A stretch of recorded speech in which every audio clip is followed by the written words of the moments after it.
Okay, so welcome everybody. So nice to see everyone's face and to be taking on this. I'm going to call this was actually a challenge for me. And it wasn't that someone challenged me to do this, but it was a challenge for me to acknowledge some of this because it is definitely well beyond the journey of when I started More Than Existing to where I am now, and to be able to sit here. And first, when I started preparing this part of the coaching, I'm like, but am I out? am, am I free? Am I to that point, that place of being able to teach about spiritual depression? And today is actually a day when 2 years ago today, I was, this is how magical the world is. 2 years ago today, I was on my way to West Hampton Mall, dressed in all leathers, high heel shoes, big fur jacket, like looking right hot, going to meet the girls for dinner at the West Hampton Mall to go have a few drinks. And I had to put the face on. I still wasn't. I was going through a lot. I was in a lot of pain. It was freezing rain and snowing, just like it was earlier today, and I was somehow got detoured. I know I would know my way from Leduc to the West Hampton Mall with my eyes closed, but I always put on Google in case. I always used to put on Google Maps in case there was an accident ahead, in case there was a road closure, so I would know to go a different direction. Well, that's kind of a little bit of this as well. Well, that night, it took me a whole nother way, but the way it took me wasn't even towards the West Hampton Mall. I end up crossing a bridge, end up in an area I didn't know. It was black, and I mean black. And as I traveled that road, I seen this big glowing cross. And it said, and then a big billboard, and you just can't make this shit up. And it said, "What are you doing? What are you doing on a Thursday night?" And this date was actually on a Thursday night back then. And I'm like, what? I'm like, I'm going for a dinner. And then all of a sudden my vehicle turned and I ended up in the parking lot of this church, where I found myself sitting in a church, where I found myself going into a lion's den, found myself into a place where I'm like, why am I here? I was met with love. I was met with kindness and maybe some judgmental eyes, but not really. And it ended up being a Pentecostal church, which is where I grew up. Was in a portion of my early years, my parents put me in a Pentecostal school.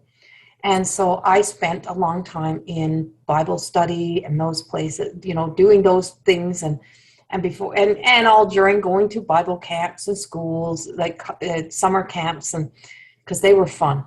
Kids don't really look at whether or not it's tied to a religion. They just go where it's fun and there's music and there's play and you get to go away for a week. And so anyway, I got in there and I sat down, and there was an old woman spoke to me in the beginning, but then another woman came up and she introduced herself to me. And she said, "Why are you here?" And I said, "I have no idea why I'm here."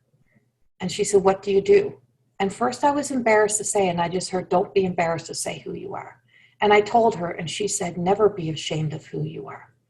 And I'm like, "I'm not." And she said, "You are, or you would not have hesitated in saying that." And I said, "True, I guess."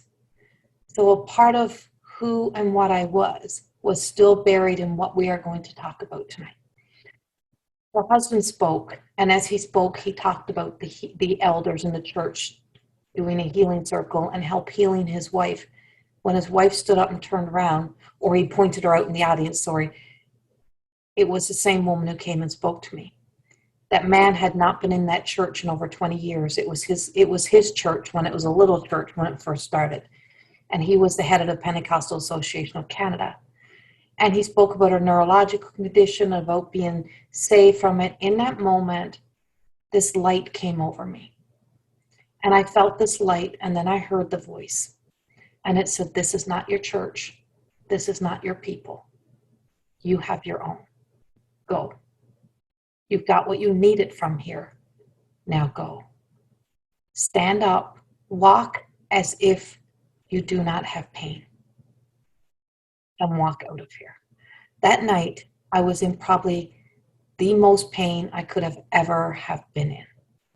I never did make it to the West End Mall. I made it back home. I thought that day was going to begin something that was going to be like, hallelujah. I thought it was going to be magical. And I've had many of those thoughts in my head from the beginning of all of this. And you often hear me say, you know, awakening and making a choice to choose to walk your path and your journey is a hard path. It's not easy. And why it's not easy is because the power of the mind and the power of the ego. Well, that journey has been 2 years of heaven and hell mixed together. And that was 2 years ago today. I could never have planned that I would start teaching this class tonight. Yesterday, I ended up back in one of those churches with my daughter, and I received a message about the books. I received, and an angel appeared. And when that angel appeared, I knew something had been broken. Something had been set free. And for the first time in a long time, I could see something that I could not explain. My hope for you is that in these 4 weeks of learning the power of questioning yourself, even if you've been through more than existing, no matter where we've been, I've been through more than existing 4 times. No matter where you have been, no matter what you have done, there's always that thing that follows us. And it is the intelligence and the power that that part of the ego, that lower vibrating, that emotional connection that we make to the identity and to the ownership of the power of us, that has such a powerful control over us. And one way or the other, those images become larger than life. And when I could feel myself being set free, I knew I'll never say it's the last time around. But I knew that I'm breaking out of a place where I was still attached to something. And it was really, for me, carrying a lot of guilt. I carry a lot of guilt that that I'm responsible for everything. I have to be accountable. And you may have things like that in your life. Well, that's a part of what this 4 weeks will be about. A piece. There's so much more. So much more. What was my drive to be a coach really truly was about me. It's about learning that, maybe there's a different way that I can learn to talk to myself, treat myself. So the way out of spiritual depression, lower vibrating energy starts with this thing called compassion. And it's not a seek and a search for a truth. It's compassion for the truth.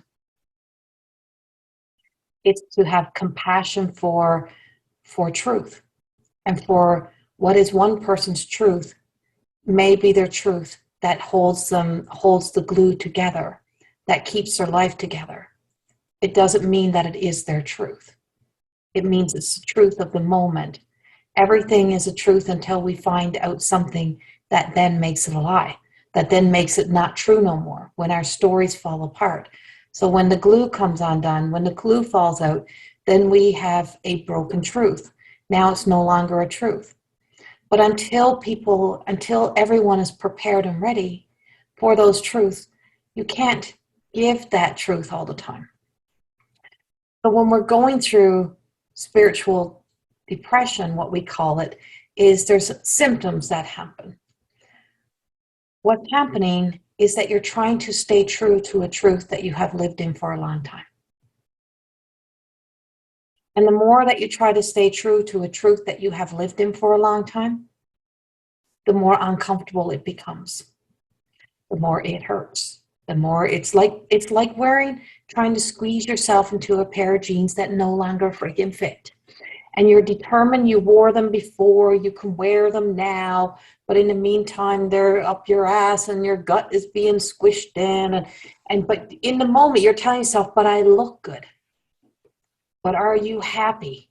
Oh, I'm happy. I got them on. Are you comfortable? Yes, yes, yes, I am. And then you can't wait to get them home. And then when you do, you take it off and everything falls out and you go, oh, I feel so good. But then the first thing you do is go, oh, but look at this. So you could tell yourself a false truth that, you know, you fit into those jeans and they fit and it worked. And it worked all day or all evening. But you couldn't enjoy your whole experience because ultimately you were really, really freaking not comfortable. You were uncomfortable. But you don't really know the difference between comfortable and uncomfortable because you're so used to misery being a comfort. You're so used to being able to conform to truths that you believe, that you feel you have to accept or believe. We've all been there. And so when we look at our lives and we look in, I'm like, oh, my phone. So when we look in at our truth, and so the genes become like that imprisonment that we put ourselves in, well, our minds, our whole human body is kind of like that for us. Because our true self, our consciousness, our conscious awareness is that connection to the soul that just knows. And that speaks real truth. And it operates within your body. It moves and shifts and works for us. If you're ever, when you ever have that knowing that you have to slam on your brakes and you're driving and you don't know how, but your foot just goes and just hits. And it's just like, and you're like, oh, I didn't even see that. So you didn't see the danger. You didn't see what was ahead, but all of a sudden you were stopped. Well, that's the conscious mind. But when you're always afraid of what's ahead, you're constantly putting your foot on the brake. And you're like, oh, something might happen. Oh, that turn might have something. Something might be around the corner. Something might be there. And so then you're always jerking, right? You're always jerking that jerking motion. That's then the subconscious mind. That's then the feeding. You're feeding yourself the story. So then you have filters. And we filter the story based on our experiences, previous experiences, that emotional connection, those previous hurt stories, that previous accident you might have been in 20 years ago that you haven't been in since, but you're afraid one might happen again. So in case one might happen again, I don't do that again. I don't ride again. I don't, right? And those experiences. So then you're always in that fearful sense, and it's that jerking motion. Well, that moment is squeezed into the genes, and that moment of being always hitting the brakes, they're spiritual depression moments. Because what is happening is you are not in alignment or not in connection. You're not connecting to that spiritual sense of the virtue of faith, the innate of faith, which is ultimately that godliness of us, that all-knowing sense of us. The body has a wisdom that the subconscious mind doesn't really have, because the subconscious mind is fed a lot of information. So you're always sorting things out. Oh, when I figure this out, I will do this. When I figure that out. Or the moment that I feel sad, oh my God, I gotta have this and I gotta have that. So you can only get that true understanding when you have the willingness to go inward. But I always say this, that journey inward also requires you to be a willing participant to getting yourself in a healthy state in your material world. And that is a priority. You're not prepared to sometimes go to the places, and that's the glue that I speak about. Stop trying to go places you're not prepared to go. Stop trying to rush a process that you're not prepared for. Because that wanting and needing to meet that potential and that disappointment that you're not achieving is taking you into that lower vibrating energy, because you will have a story to match it to why you're not where you need to be. And then that becomes that self-sabotaging story. And as Lisa reminded me, a quote that's in my second book, you're not that damn special. And what that quote actually means, she's editing the second book right now, Beyond the Truth, Beyond the Reflection. And what that truly means is that self-imposed thought that we have of self-importance. The self-imposed thought that we have of self-importance. And what that means is that you make everything about you. So everything that's going to go wrong in the world is about you. Everything that's going wrong in your world is about you. You believe that it's your responsibility to care for everybody. You believe it's your responsibility to take on everybody's emotions. You believe. But there you go. That's stuck in genes again, because that's not believing. That's the filter of the subconscious mind over believing. Because that believing, that faith, and I'm arcing those words for you. Notice I'm arcing them when I'm saying them? Yeah. They're the bridges. When we come into our sense of deeper healing and awareness, is that we can bridge our worlds together and know that we can be connected, and a knowing of our human and our soul self. But this does rely upon us. They don't do all the work for us. We have to put the action steps into our existence. And if we don't put the action steps into our existence, we're going to be laying around in a lot of the symptoms. And there's multiple listings of symptoms for this. But you're going to be laying in the melancholy. You're going to be laying like that whole, I don't feel like doing that. You're going to be withdrawn. You're going to be hiding. And you're going to be not knowing why you're doing. I don't know what's wrong with me. Spiritual depression, you lose faith. You get disconnected from the light.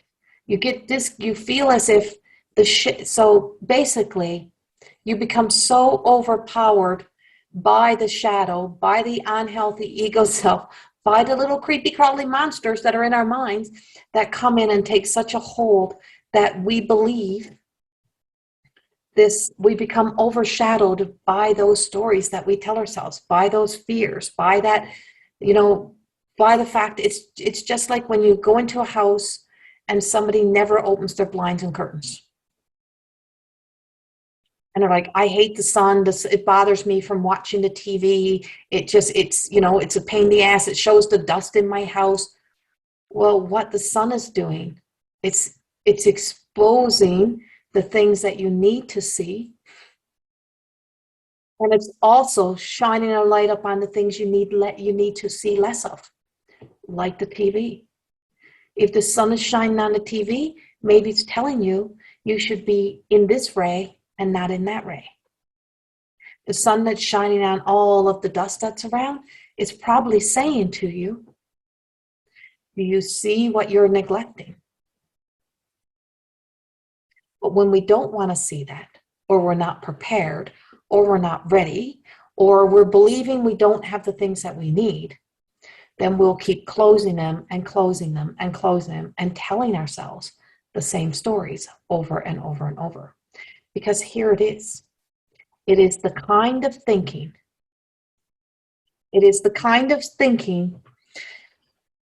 It's the kind of thinking that creates the program or the change or the same that you want to exist within.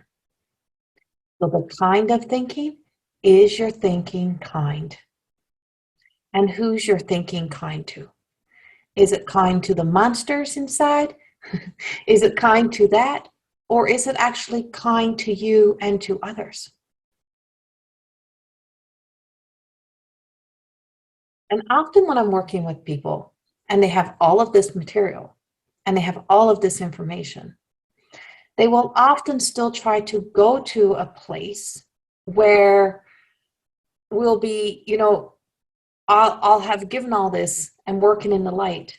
But because the shadow self still has such a hold, you'll continue to keep trying to go to places that stay in alignment to that story, to that kind of thinking that, oh, these people think like me. I like it here because these people think like me.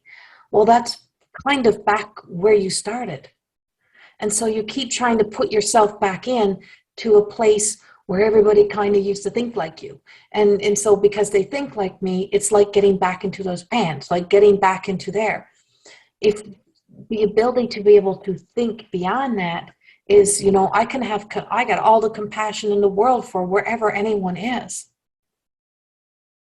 Because I can't make someone's world change. But the kind of thinking that aligns to where I am is the kind of thinking that thinks in the light and in the love. Because if I want to be a change in my life, if you want to be a change in your life, we have to learn that ability to communicate to ourselves and to make that paradigm shift. So the shift in the way that you speak to yourself, really truly, the way that you question yourself, then also helps to shift that thinking. Because you want to get to that awakened conscious sense of self and trust it. But if you can't trust it because you've got so many filters laid in there, and that's where all the buts, the shoulda, coulda, wouldas, all that comes in. And all that lays in the way of who and what we are. And so that self-imposing thought, that self-importance, is that we put a lot of focus upon the fact that we go instantly to the I'm unhappy, I'm miserable, I'm not, and well, yeah, you are. But what are you going to do about it? Right? And that doesn't mean you got to change your whole world. It means, what are you going to do in here to bring about that change? And it starts in here. So those symptoms and where we come from is, that's that deep sense of our spiritual depression is losing that connection to that deep sense of our why to everything. Everything that used to make sense to you now no longer makes sense. Why is that? Because you're evolving, you're growing. But the problem is most people don't want to grow and evolve. You want a change, or you want things to change, but you don't want to be the change. And I'm not saying you particular, you means like this whole world. It's hard to be a part, it's hard to change when we have such a strong conviction or belief that is actually tied to the shadow, to the not true self. So our not true self has a lot of stories. And when that's where we existed from our whole lives, but then something is saying, that doesn't align to me anymore, or that doesn't feel right, or you start to question. And so when you start to question that, that's actually a part of awakening, but a part of spiritual depression, which spiritual depression is an essence of spiritual awakening. It's not your wings pop out and you fly around and everything in your life goes boom, magically better. It's you start to look at your life and you look around at the things that no longer feels magical, beautiful, wonderful. You wonder, where have I been? How did I get right here? And what was I doing? That's a huge question. And that's just the tip of the iceberg of this. It is so huge. So the other thing is when we start to question the God, we start to question the universe, we start to question what everything out there is. And, we look at, the man, I call it the man-made God. So you have your man-made God that was often created in your church foundation, where I learned a lot of my fear, but I also learned to blame things on God. And it wasn't that they told me to blame God, but it was like, if I wasn't a good person, I was going to go to hell. So that was that God would give that statement, or God would give that. No, that's man's creation to create that fear and to carry that fear into suppression. It's to keep our thumb. It's to keep you under the thumb. It's to keep you in that fear story. It's to hold you. And when you start to question it, then you're mad. There's something wrong with you. You're crazy. That's just the way it's written. I'm like, nowhere have I ever read it written that way of how you are telling me. Not from my awareness of how I can perceive that. And so that man-made sense of your connection to your God, or to God itself, plays itself into, if you're going to start seeking for what the deeper meanings are, or why are we feared, right? Why do we have to fear God? And there's actually a song written by an old country singer who puts it so perfectly. And he said he was in a spiritual depression. He was low. He was just done. He was depleted. He had drank himself to kind of death. He had lost every relationship. He wasn't happy. He was sad. He was all these things. And he was blaming God for everything. But in the meantime, it's the fact that it was what he was putting into his body that caused him to lose everything. But we got to have someone to blame.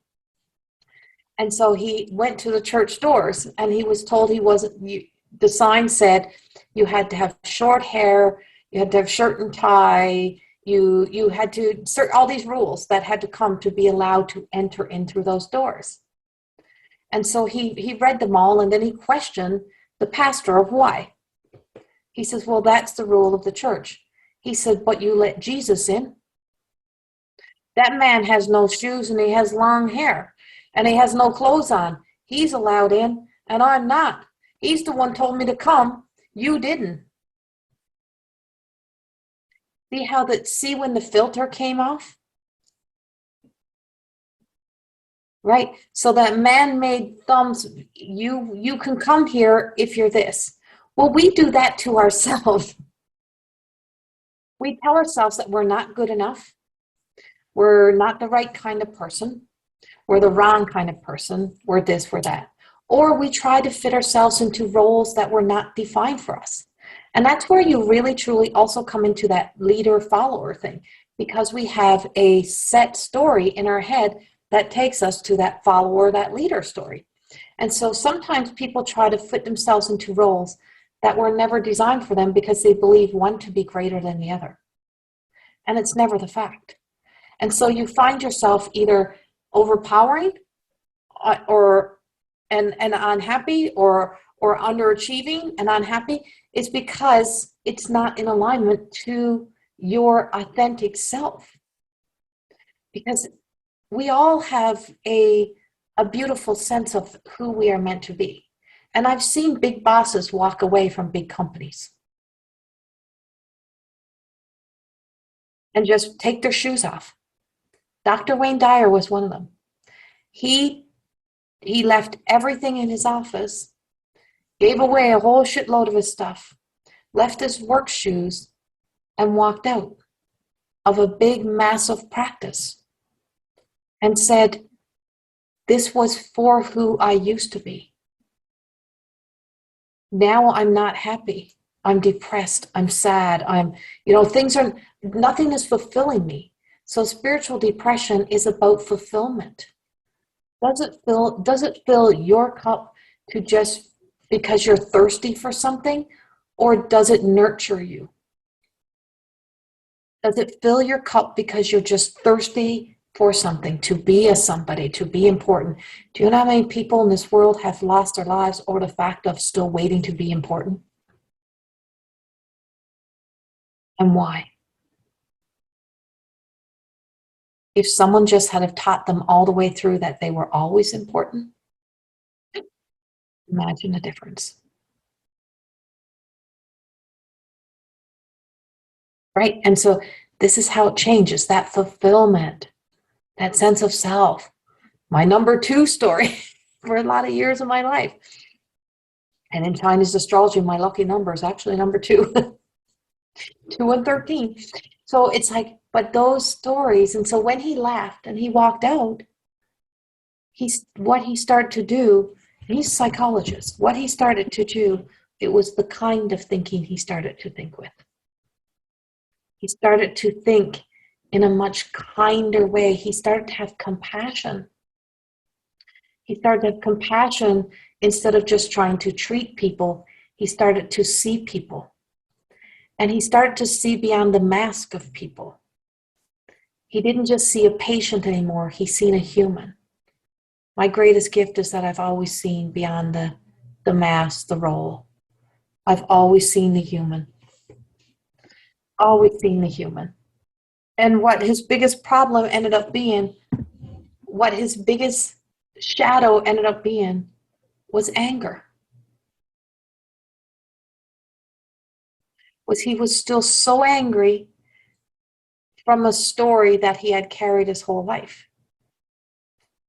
And in order to find that place of salvation, that place of inner peace, that place of being able to trust, his body led him somewhere he didn't think it would. And as much as he questioned and he doubted, he questioned, he doubted, he still kept walking. I understand that. Because my body just keeps bringing me right here. Bring me right here. And so much over that 2 years, I've had to really dig deep for that kind of thinking. To think that kind, because who am I to be this? And so I had to set myself free of a lot of these things that are coming up.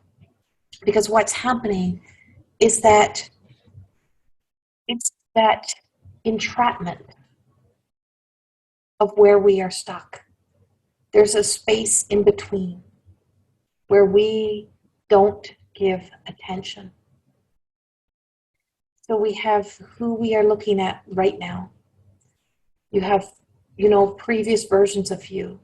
You have a possible future. And we get so stuck on those 3 things that we think that's the power of the 3. They think that's where all the focus has to come into. But that one right here, right now, has the power to put so many subconscious stories and creations. That one that used to be had so many masks and so many stories and so many of its own truth. That person over here, who could possibly be, is nothing but an illusion, waiting to come into creation. So it's actually a nothing.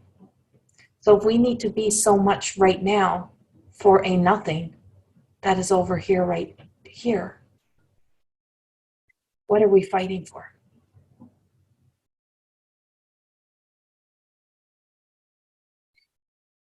What are you fighting for? Make sense? You're fighting, right? And so there's that space in between of where that gap of this is where our sense of acknowledgement of the journey comes in. So returning to that truth, which ultimately means allowing yourself to acknowledge what you need to experience to get to that next stage. What is the experience, or what do I need to experience? What is the importance of this for me? And coming through that really is then what you're doing is you're recognizing, okay, I'm laid out flat on the bottom of this imprisoned little place that I'm in. Okay, now I'm going to stand up and I'm going to start to look around. Okay, so there's room here. I got this room. Okay, I can breathe. Well, what am I going to do right here? Right? Because what you tell yourself becomes what you think. So you think the anxious feeling, you think the fear into creation instead of naming what the experience is. Instead of naming what that experience is. So you think it into the creation, right? And then you believe it to be that lower vibrating energy story, so that that anxious feeling, the fear story, whatever it is, you bring it into creation, you create it. So now you've created a new formation. So now that's a bobbing around, and you're trying to say, I have faith in this, I have faith, I have faith, I have faith. But what is it that you have faith in? Do you have faith in your story that you've created that's over here that keeps you in prison, entrapped in that story? Or do you have the courage to face, here's the art, do you have the courage to face the things that keeps you returning to there with compassion and kindness and without judgment? Because the hugest way into awakening is to ultimately learn not to judge that in between as something that has, that has some sort of like value once you judge it. It's like using Guggen. It's like using Guggen. You're stepping into an experience to clear out, to untie, to release, to move forward. So if you can acknowledge the symptom instead of judging the symptom, we're already on the path to setting ourselves free. So when your depression happens when the material world becomes unsatisfying. And that's why you're trying to exist, you're trying to move beyond some of that existing. So the material world is everything, including you. When you're no longer satisfying to yourself, when you're no longer pleasing to yourself, when you're no longer, right, you're part of the material world. And it's not just the people that's in your world, it's just the whole world itself. So you could be sitting to your office desk and think, well, this is not for me. It don't mean everybody got kind of the luxury of getting up and jumping out of that desk. But in the moment, you start to recognize, okay, well, this explains a lot of things. Instead of trying to create a snowball of illnesses and unhealthiness and adding more problems to help yourself get out. So in an unhealthy relationship is one of the clearest ways that I can tell you this, that you'll see people in very unhealthy relationships that continue to find some sort of reason to stay. So they will become everything of that lower self, that intelligence of that not true self. Well, there's never going to be enough money. I'll never be able to do it. And da, da, da, da, da. And so every single story there. And then in the same breath, you're in your spiritual depression saying, I'm just too tired. I'm ill. I can't get moving. I'm not motivated. I've lost all motivation. I don't believe in God. I have no faith. I outright used to tell people that I didn't believe in God. And then I would go home and pray to God and ask for forgiveness because I was so mad. And I wasn't mad at God. I was mad at me. I wanted to punish me for my faith and for always being that person who trusted that moment or that experience. Because sometimes those experiences were taking me down paths that were hard.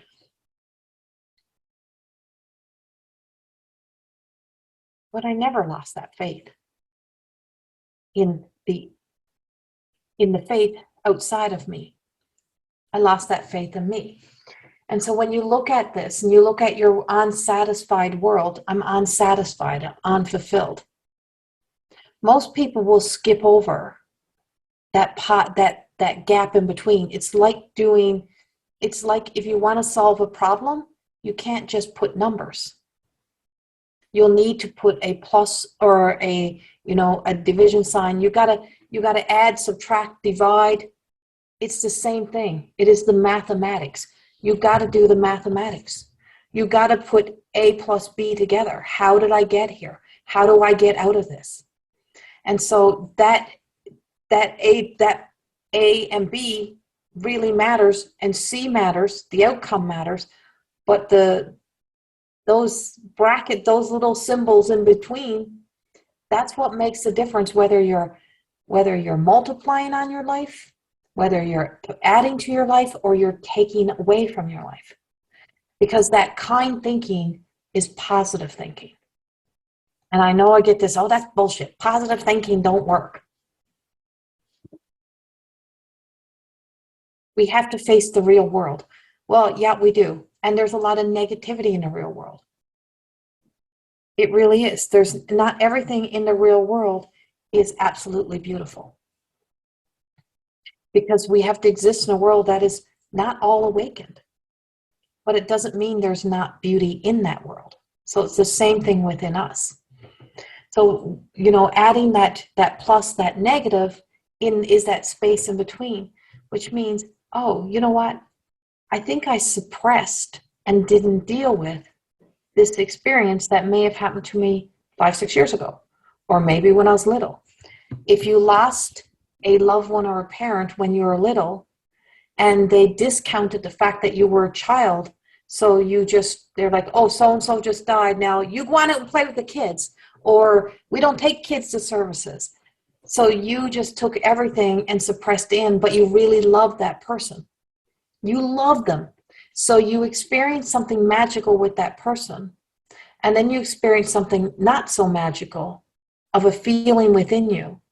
But now you had to carry that burden, but suppress the magic or suppress the love, and not be allowed to find an outlet you didn't have the capacity to understand. So without that capacity to understand, you just existed in that experience. So then all through life, because you didn't have that coping skill, you've suppressed that feeling. And then all of a sudden, one day you just wake up and all of a sudden you remember. And why are you remembering that experience? Why are you feeling something from that experience? Because there's still something that is now triggering that emotional response again. Your body holds every one of those memories. There's a whole system that is working, and nervous system, the muscle memory, your energy centers, like everything has those memories. You just thought you forgot it because you fed it enough stories, because you were fed enough stories saying, well, it didn't matter. You were just a kid. Oh, that happened, but I was just a kid. So they tell me I was just a kid when it happened. So it didn't really matter. So you went about your life, but you didn't finish the process that goes with it.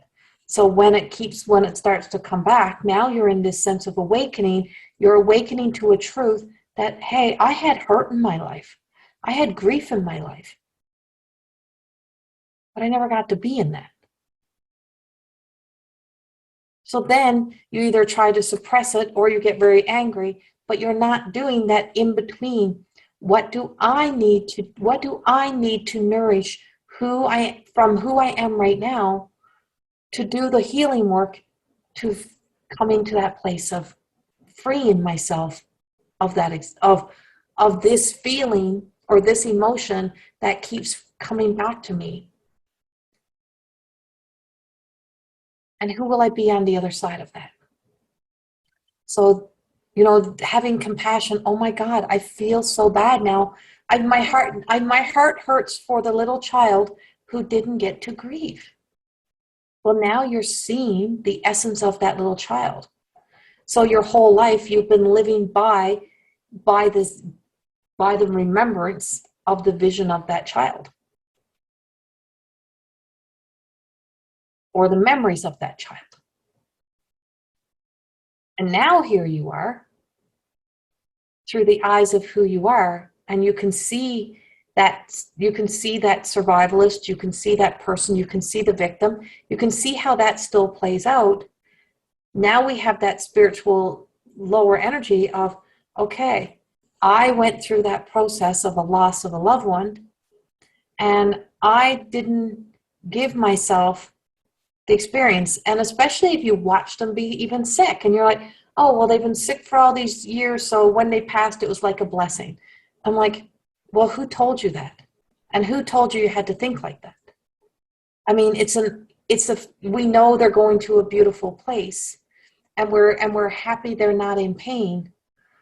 But what parts of your experience have you neglected? Because you've glued it back together. So you just keep your shit together. I do what needs to be done. I get done what needs to be done. Well, if it's working, you wouldn't keep fucking returning to these spots. If it works so well, you wouldn't be here, right? And it's like, but something is working within you that is putting you here. And it's because you keep trying to fit back into the body, the person, the everything that you were prior to that experience. But who really are we on the other side of that? On the other side of any major change in your life. And so when it doesn't have the charge no more, now we're ready to look at things with a new perspective, because that's where this equals this. So if I do this, if I add this, if I take away this, if I explore this, if I let this go. And so people don't sort out their thoughts. The subconscious mind is a clusterfuck. It's a clusterfuck of all of these things, because it's ever running stories and roles and thoughts and all of this, and then you wonder why you're exhausted. Whereas that conscious awareness is this flow. It's the spin. But how fast is that spin going? That's the flow. That's the flow. Right? We get into that flow, and in that flow doesn't mean that I'm out of what I've recognized over time. It didn't mean I was out of my spiritual depression, didn't mean I was out of my dark night of my soul journey. It didn't mean any of that. It meant that I accepted that I would have to walk through this in order to get to the equal, to the harmony, to the freedom, to the liberty, to that place. If I wanted the solution, I would have to not sit in the problem without adding anything into it. I would have to move beyond it by making it into like a mathematical equation. You have to create the equations. And then will it bring, what will this bring me? So there's many times that we are going through spiritual depression and awakenings all at once, midlife crises, major life changes, numbers and ages in your life. Like you're switching in age numbers. People don't even contribute it to that. There's something not wrong with you.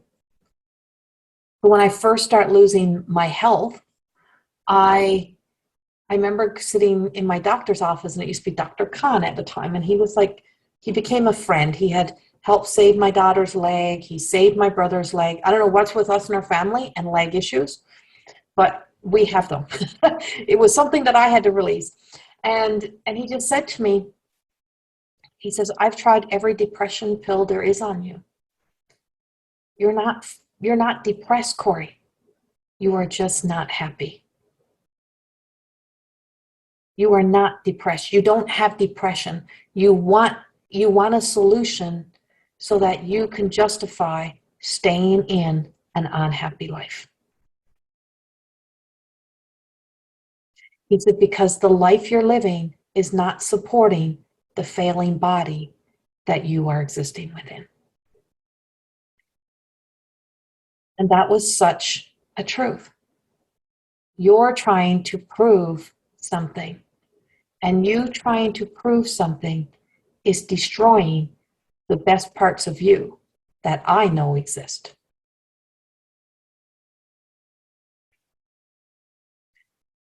That's what happens to us.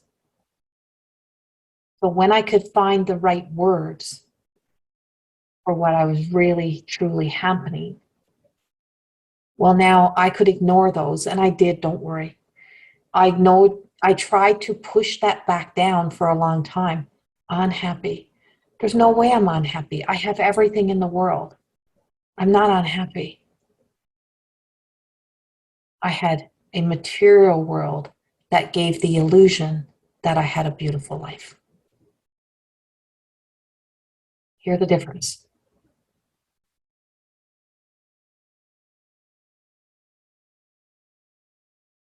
So the support that I would need would have to come years later in discovering that this body stayed with me.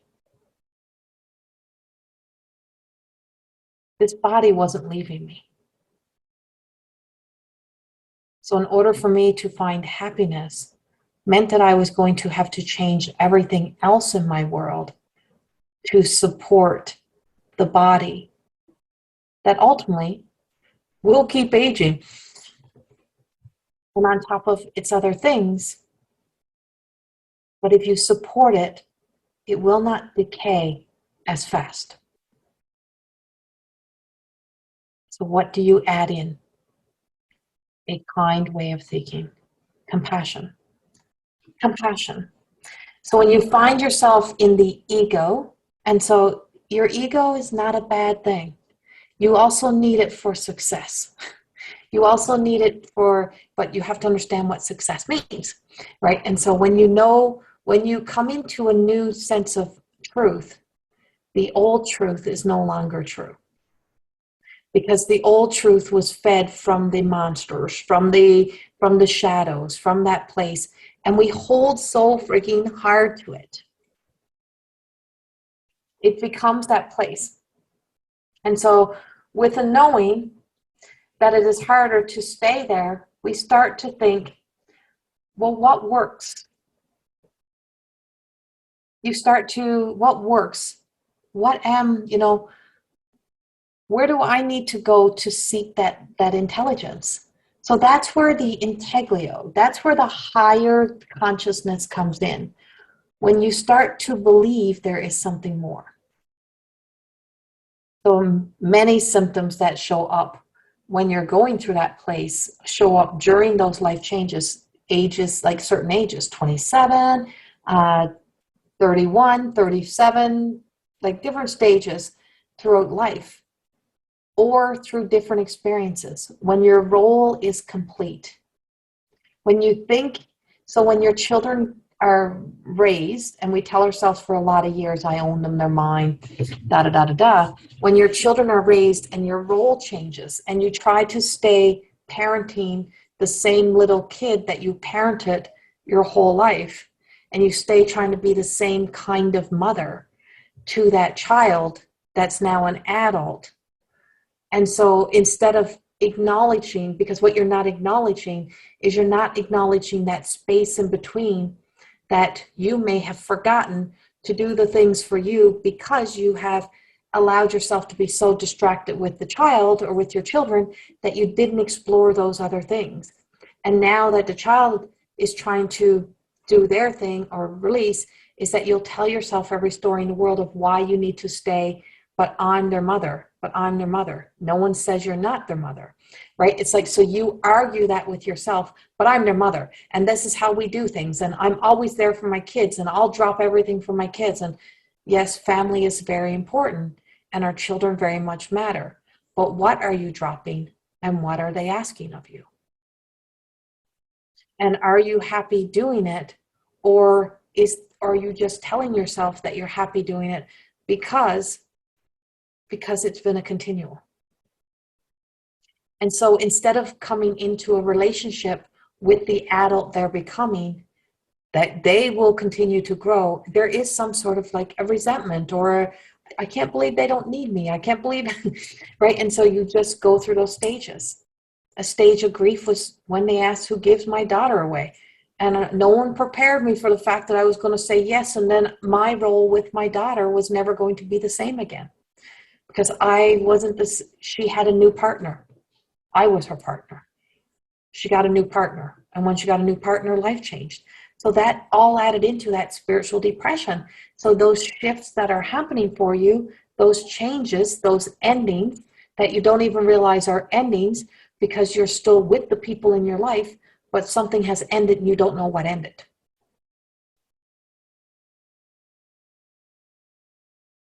And so there was an ending that you didn't acknowledge, the pause, that space in between, and you tried to keep running in the same track, the same story.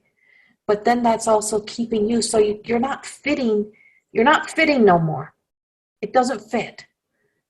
And so all the anxiety and all the, you can blame it on their partners, their spouses, everybody you want in the world.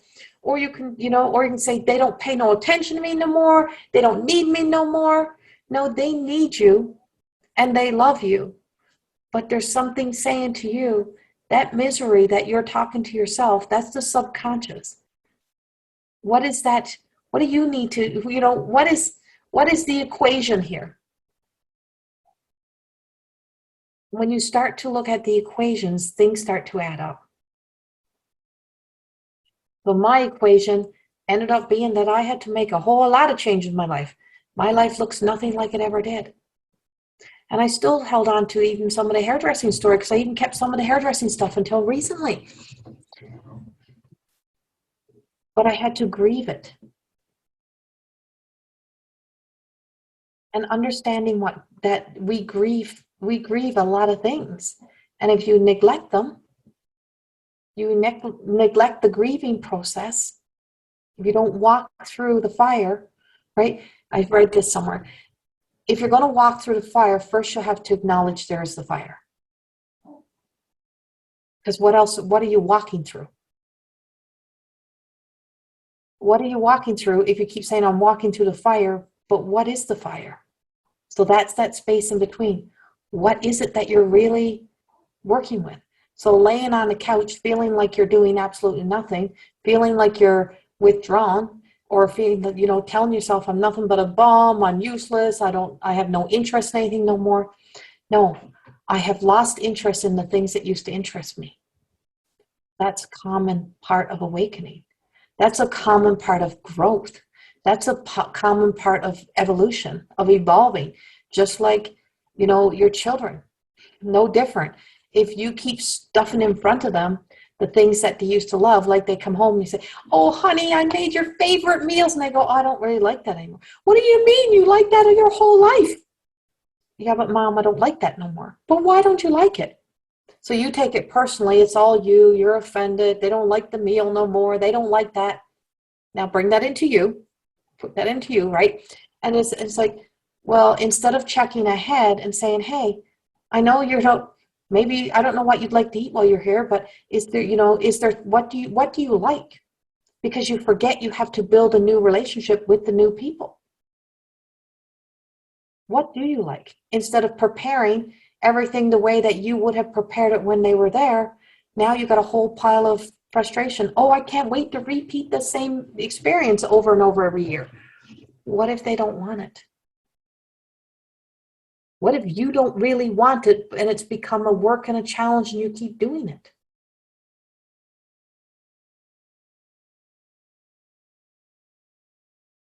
I'm giving you all these scenarios this week so that you can explore these scenarios, so that you can start to look at the areas of our lives where we've made it so. I speak about this in The God is Within, the last one I just did. We make our vices and spices of life, like we spice things up, or we flavor it up, we filter it up, and we normalize it, or we live by it as some sort of truth. Our unhealthy habits, or the habits that we've normalized that are really truly not that healthy, and we acknowledge them, and we don't realize that they're actually contributing more and more to the not happy or unhealthy or the not content or the not really truly fulfilling life that's nurturing us. It's like drinking Kool-Aid and telling yourself that it's better for you than the water, and you just neglect to ignore that it's full of aspartame. You know, I'm going to give you scenarios. That's how I work, right? And so all of those little things, right? Because now the water has color. I'm like a kid, and I'm one of them. I like the colored water. But the solution is if I don't drink that, I won't be drinking no water. Right? So, because I haven't got myself to that point yet of liking the water. Well, actually tonight I'm drinking the water with no meal in it. But that's the stories, right? And this is where, so that drop, where we drop and where we fall, is in what we are telling ourselves. And that not true self, that's smarter, that is so freaking intelligent, because it's got you well figured out. Because it's a part of that programming you. So it's already programmed you, and you stop listening to that soul self, unless you stop listening to that innate, that conscious awareness self, that's conscious, awake, and aware. You just put the blinder onto that.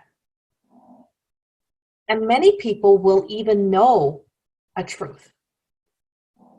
Many people that come to me, they know a truth, and they neglect that truth. They put a blinder to a truth they don't want to face. Now, we all have one. What is a truth that you don't want to face? Or I'm not ready for, I'm not prepared for. And I'll tell people, are you ready to chat? Like you're saying this is here, but are you ready? Like, have you prepared for the outcome? Have you done all of the, have you prepared for the outcome for the change? Because what you're doing is you're stressing yourself out about this kind of thing that you know is there, but you've had a blinder on for so long, so you kept creating a life around it. So you have this whole frilly little life built around it.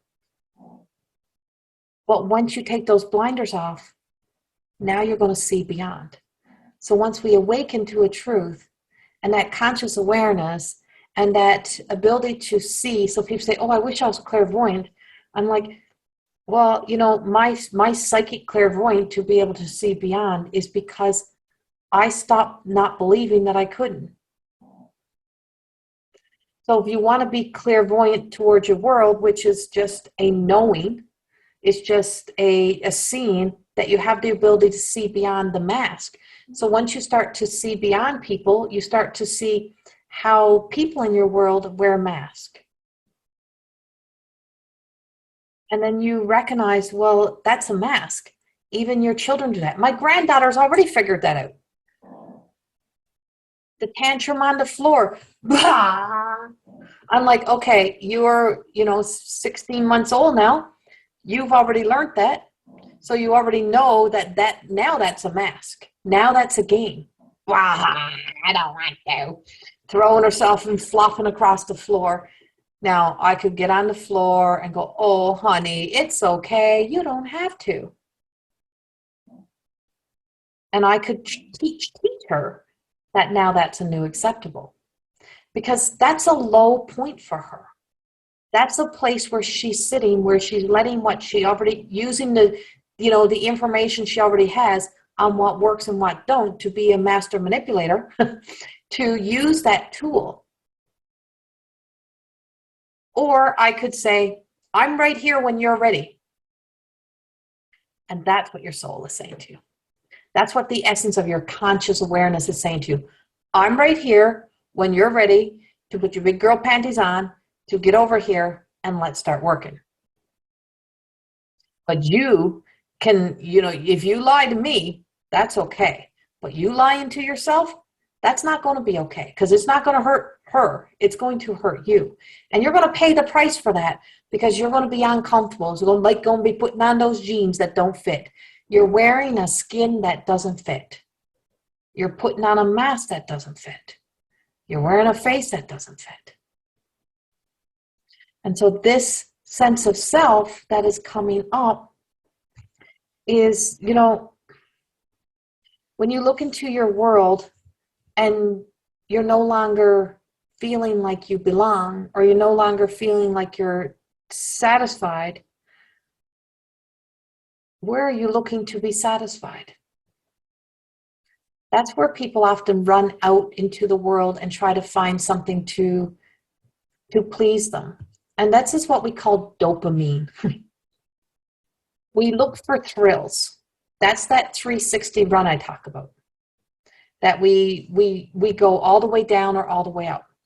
So you look for a thrill, a satisfaction, something that makes it better, but it's another Band-Aid. Right? And so I know dopamine through ADHD and through having to find that sense of something to always be excited or thrilled or satisfied. So trying to charge us up, trying to find that. Well, light is that.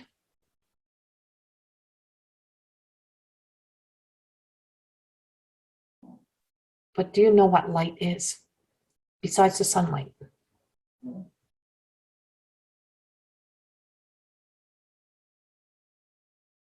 Because when I speak of light, people are like, oh yeah, I see the light.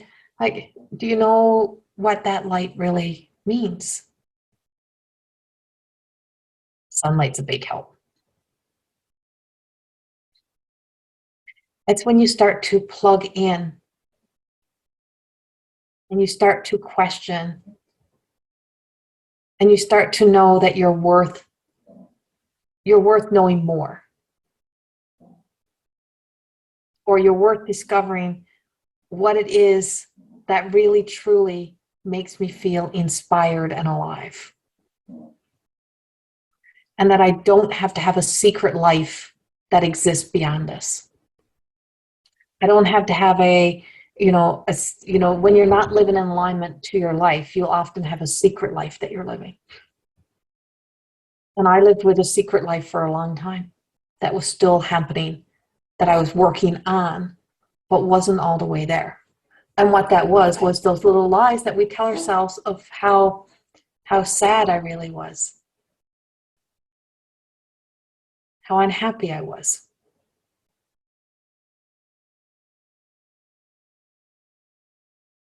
And then I recognized I was neither one of those, because I was actually happy with the choices I had made. But I was in a really uncomfortable spot where I've had to face a lot of things that I made okay in my life for a long time. And who would I be without them? So I didn't fit in a body I kept trying to fit myself back into.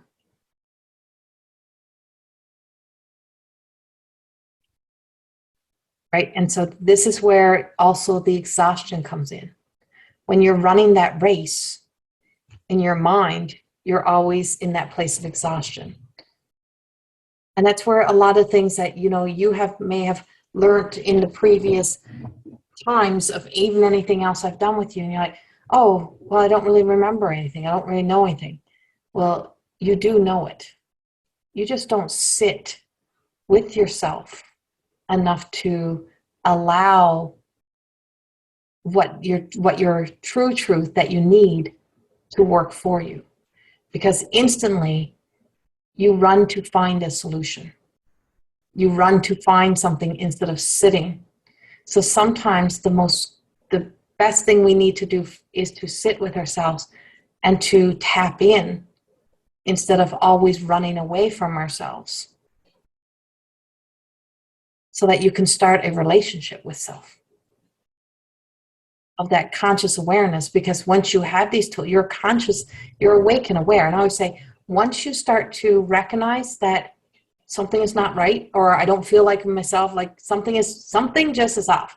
Once you start to awaken, you don't really go back to sleep. You just keep trying to go back into the box.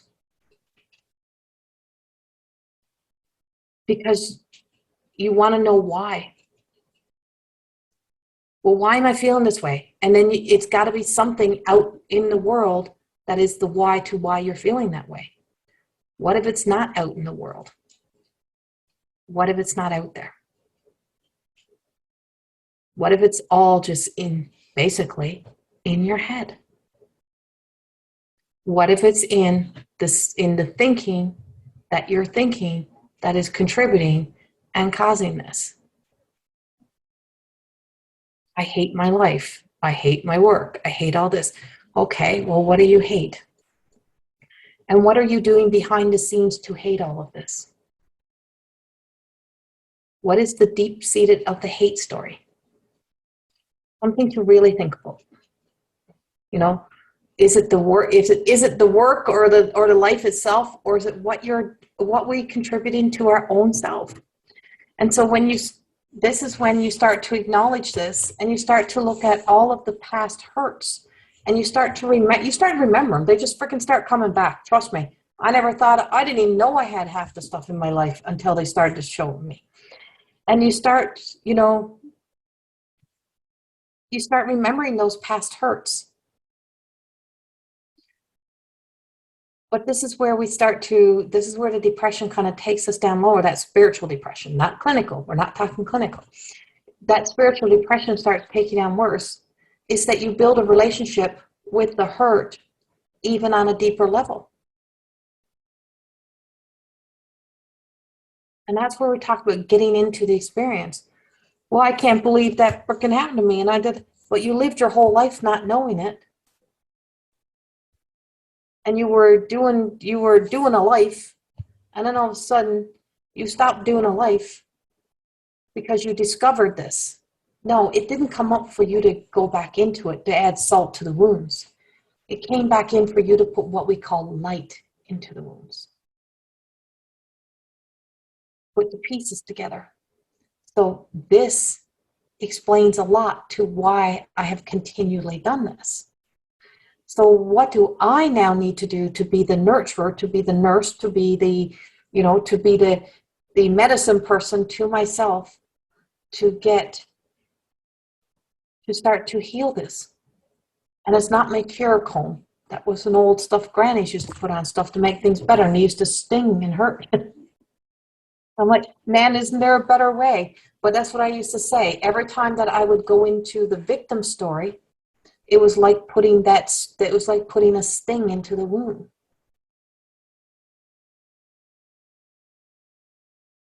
So when I experienced an experience in my body that showed me a situation at 3 years old, I'm like, I don't remember that happening. So if I don't remember it happening, do I need to open it up?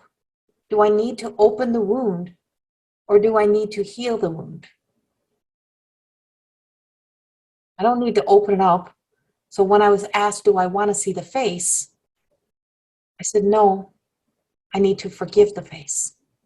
Because the face of that time still wasn't the face of the person that was probably even still existing right now. Now, that doesn't mean you don't deal with it, but it meant that it was an opportunity for me to stop punishing myself. And when you stop punishing yourself, then you gain clarity over, okay, once I can free myself and I can step into this awakened conscious being, I can find solutions. Where do I want to go with this? How will this serve me? Is this serving my highest good? What do I need to do? And that's where you start to find, your solutions that are going to matter to you, because you start to matter. You're not here to stay in the hurt. You're here to acknowledge that every single other hurt that happens in your life is not the same hurt or the same experience. But if you're reacting and responding the same way, and you're always in that self-sabotage or punishment or whatever it is, it's affecting you. And so what you're recognizing spiritual depression is, oh my God, I'm doing this. So you may find yourself withdrawing from the world in a lot of ways. And then other people may want to pull you back out. Oh, you need to get back out into the world. You need to do this. You need to do this because this is what you used to do. So now guilt overrides what your conscious is telling yourself, that I need to spend this time doing what I need to do. And that's where that pressure, that push that often comes to find your purpose and your calling is so that you could become that. And I always say to people, stop trying to become something you're not prepared to become. Or then you may discover it was never for you. There's a lot of gifts I have that I don't want to share with the freaking world. Because that's not what I'm discovering I'm here to do, right? And so that's what you start to find out about yourself. And then you can say, I'm not, it's like, I don't have to acknowledge other people are trying to pull you back into an old life or an old way so that you can get back into the shadow world, right? Even our children do that. But once you're in that alignment and you're in that conscious self, you start to acknowledge that I feel like this is what's best for me. Like, what is going to be best for me? But you got to be speaking to your truest of truest self. You've got to come into that place. So when we look at this sense of awareness and you're coming in here, is the other ones is like, when you're trying to fit in and then you're riding the roller coaster of emotions up and down and you're always trying to stop the emotions, right? Oh, and that's spiritual depression. You're riding those roller coasters of emotions. You start to question the mask of everybody. You start to recognize that you dismissed a lot of early childhood experiences, that you skipped over them, right? Or you were conditioned to skip over them. And now they're repressing. So suppression, repressed is what starts to happen, right? So all the suppression, it's like spiritual diarrhea. It's like everything just starts to come out because it's becoming some sort of toxic energy to you, or it's not serving who you are today. And even if you've had the best life ever, you may have had the best life, but then all of a sudden you change because you've evolved, your interests change. And that happens in a lot of marriages, a lot of relationships. Your interests change. So it's either you evolve and grow together or you grow apart. And it's not the guilt, right? It's not that you have to sit in the guilt. There's an opportunity for two people to grow and evolve together or to grow apart. And so if we're not growing together and we're growing apart, then it's that guilt that, well, I better give up on what I'm doing for myself. And you can't give up on that once you start going. And so you start to look at those things of where that is that's coming in, no matter how great life is. That's a limited belief. Oh, my life is so good. I like my life. Or that's the way cultural. That's the way we always did everything. So you live in a suppression of, well, but that's the way we do things. So that's the way our families are. That's our culture. But there's this suppressed lower energy, this like not happy. Oh, well, we don't even smile. We're just naturally sad people. We're just naturally negative people. Well, what if we add some light into that? What if we add some new? What if we refurbish that? What if we decorate that? You're allowed. You're allowed to reinvent and rediscover ways to be who you are. And we're going to really take this stuff in deeper. The awakening that starts to happen with a lot of this is those things like the migraines, the ringing in the ears, vertigo, feeling dizzy. I get a buzzing in my brain and I'm like, oh, and I fall over. And that's been happening to me over the past 15, 20 years of my life. I've had 6 brain scans. And not one thing shows up in the brain scans. I don't dismiss these things, and I don't suggest you do. If there's something that is there, get it checked out first. And then if there's nothing, you know that it's a spiritual symptom. It's a symptom of awakening. It's a symptom of evolution, of evolving, of change that is happening in your body. Your hormones change, your body changes, who you are as a woman changes. Everything starts to change. But if you keep trying to hold on to everything you used to be, you'll spend a lifetime in the spiritual, in that place of being spiritually suppressing and depressing and pushing your thumb down on letting yourself be. Because you'll tell yourself every fear story instead of having faith. And all right, I guess we'll have to look at this and explore this. And that light is that God consciousness. It is that spark. And when you feel that spark inside of you, it's like putting in new spark plugs.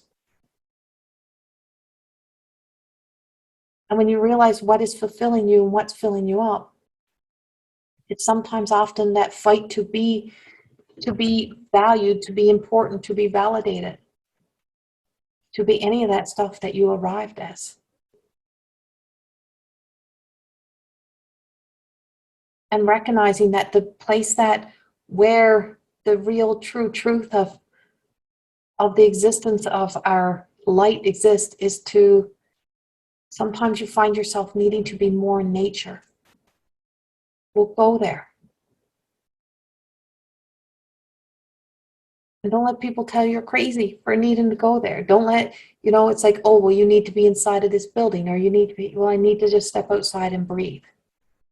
Because what you're doing every time you start to listen to your body that says to go that way is now you're stepping more and more into that conscious awareness of what is happening.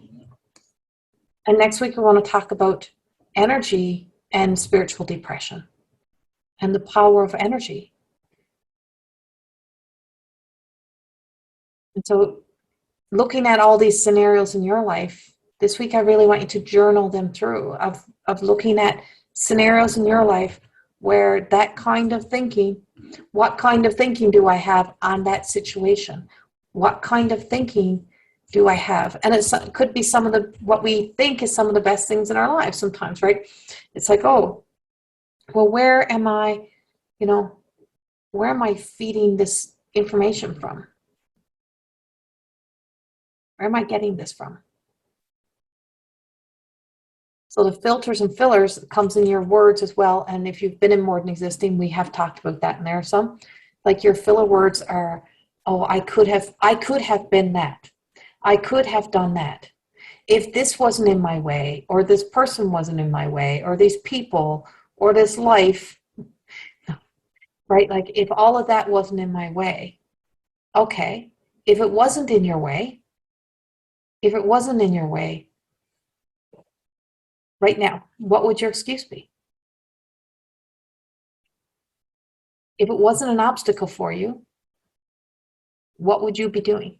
And how much of that are you trying to do right now? Or how much are you walking towards right now? How much are you doing? And that's, you start questioning yourself. What am I doing? And what is this, what is this melancholy? What is this sense of lack of? What am I lacking? What is lacking from my world? What is lacking from my life?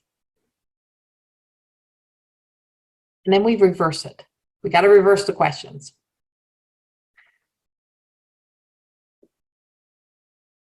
What do I already have in my life that is fulfilling me?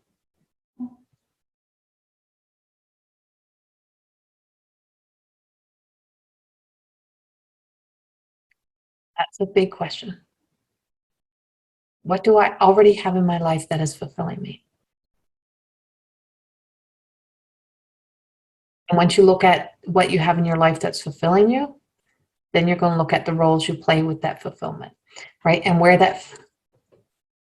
because we want to match if it's going to be in alignment to, am I in alignment to this fulfilled life? We're going to get there. If there's something in life you could have been doing right now, what would it be?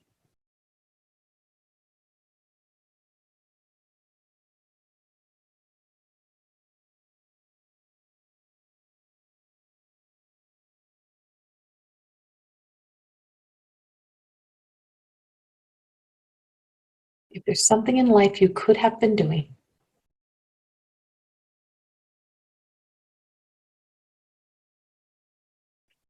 and who wanted to do it? Who was the person that wanted to do it?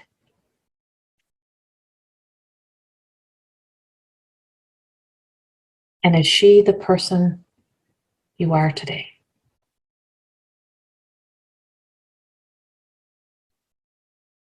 And does it have the same value and meaning to you?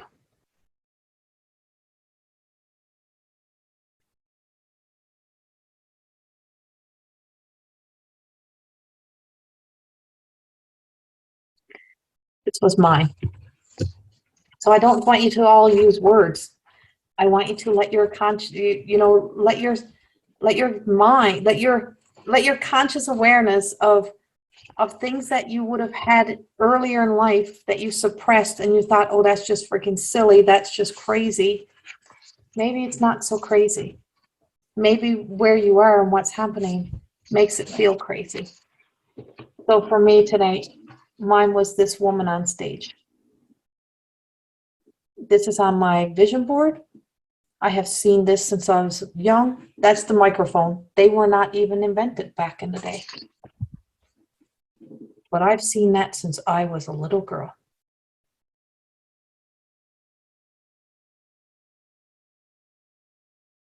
I will be a voice of God. And I've been repeating that statement since I was a little girl. But what does it mean? And what does it save me? And this is my destiny. You may have all been seeing these images that you've suppressed in your life. It could be a color. It could be someone running through a field. Let it come back in so it can give you some sort of inspiration, because chances are it was an inspiration to inspire you to keep going. But when we start looking at the outside world to be our inspiration, we sometimes forget that we also have the higher consciousness of us, where the soul has already been, that inspires us to know that we have the power to go to places we can't even imagine. So we have to become that for ourselves and to believe in that, but to start to be equipped for it. But find the right way of thinking, which means you think your words, you get creative with your words without pillars. Next week, we're going to view the camera. We're going to look with the camera of what we're actually picturing and seeing. It gives us that sense of lack of or more, whatever it may be.